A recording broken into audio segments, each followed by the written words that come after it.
right now you're eligible for a mandatory expungement. Everybody that's watching still gonna say, Haneef, now who is eligible for a mandatory expungement? So I don't even think we got to be that clear. The point is, everybody needs to get their background checked. Everybody. Go get your background checked, and when you go, right, it costs $75. If you don't have the $75, Tali Nichols at DCJ has enough money. Right now, they got enough money for everybody. We ain't even got to get specific. Right now, they do. When it run out, it run out. But for right now, we got money for everybody, all up and down the state, from Claymont to Clayton. If you want to see what type of expungement you're eligible for, call Tali. He'll cut you a check for $75. You go get your fingerprints, and the information's going to come. And that phone number is? DCJ's phone number, I'm not ready. But while people are pulling up, you can just Google them. The Delaware Center for Justice. They on Facebook, they on Instagram, and it's also help available at the Office of Defense Services, the Public Defender's Office. And you can call me for that, Haneef Salaam. You feel me? My number's public, 302-250-1393. Or Google me, I'm everywhere, Haneef Salaam. Contact me, I send you through the ODS pipeline. But Tali Nichols and DCJ, they specifically have money to pay for the fee for the background check. You see what I'm saying? So we should be telling everybody go. And I get what you're saying. Like, once you get your background check, there's a tons of things you got to take into consideration. How many charges you got? What type of charges you got? How long was it? Right? How long have you been without charges and not being in trouble? There's tons of things that's going to go into it. But we need everybody to go. We need everybody to go. We need everybody to understand that it's only a handful of charges that aren't eligible. Yeah. You know what I'm saying? We got people that have manslaughter charges. We have people with attempted murder charges that then got through the part of the process. Yeah. You understand what I'm saying? So it's only a handful of charges that will prevent you from getting your record pardoned or expunged. So you need to go see what's on your record. Well, Haneef, I would say even before people have to physically go anywhere, wherever they are sitting right now, if they have access to a phone or a computer, they can also go to ods.delaware.gov/expungement, EXPUNGEMENT.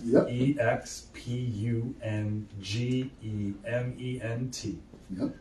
And there is a form at the bottom of that website in which you can put in your name, your date of birth, and if you used to use any other names into that form, and somebody will review your record for free. Yep. And they generally get back, it's about 2 weeks now? Yeah. 2 weeks to get a sense for what it appears is on your record and what you are likely eligible for before they ever actually have to go anywhere, so you can know going in what you're waiting for. Understanding that the process is not yet complete, could you make that suggestion again, explaining to the people about the back versus the upfront and the expungement, please? Once we hit automated, is how we might consider prioritizing. So where we sit today, in this moment, we have a system that requires people to get fingerprints run and send applications to specific places to get an expungement. There's certain types of expungement that start in August 2024 will happen automatically. There will be an automated system that identifies people who are eligible for what are called mandatory expungements. And once they're identified, the system will process the expungement themselves. So people won't have to worry about submitting an application or going anywhere or paying for anything. They'll just have to be focused on becoming eligible and then accessing information to learn when their expungement's been processed. And that's part of what we're talking about here today, about what are the ways that we collectively can tell the state that this is how you need to be able to provide that information so people can make the decisions about themselves and their families, knowing confidently that when they go to apply for that next job, that next apartment or house, and that background check gets run, they don't have to worry about it showing up anymore. They can legally say that record doesn't exist because it's been expunged. And you're saying that right now the state is suggesting that we go to the backlog first? Could you explain that again? Considering? So the state is designing this process. Like the state right now is figuring out how are we going to implement this automatic process. It has to start August 1st, 2024, but they're making decisions about what it will look like right now, right? So if anybody wants to engage and talk about this, now is the moment for us to collectively say, in order for the system to work for us, for our communities, for the state, it needs to do these things so that we can then go to the state and make sure that they understand, don't design a process that works for nobody but you. It needs to work for the people who are getting their records cleared. I got DCJ's number as well. I'm going to give to the people, Tali, System Navigator from DCJ. The number is 302-658-7174, extension 32. So any get with Tali, he'll help you, get to that process immediately. Let me get some of that from my good brother, man, so we can make this clinic everything it's supposed to be. It's Thomas. I'm down here at Kingswood Community Center.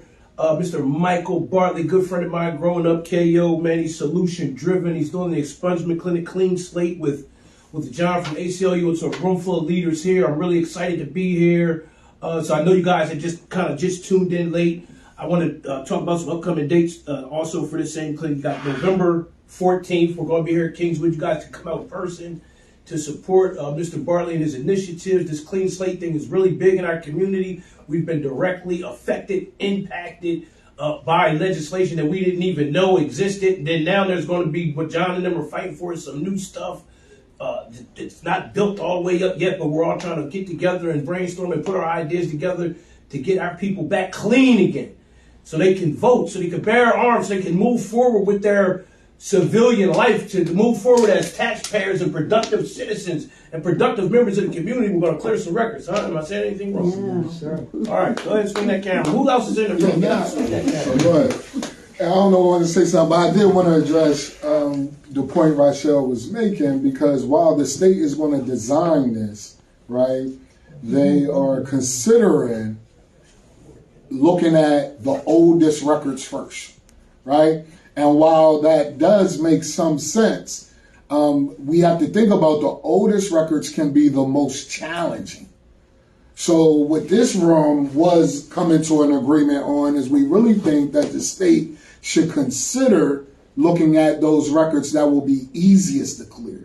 For example, people who were arrested and not convicted, meaning your case was dismissed, the charges were dropped, nollie process, or you were found not guilty.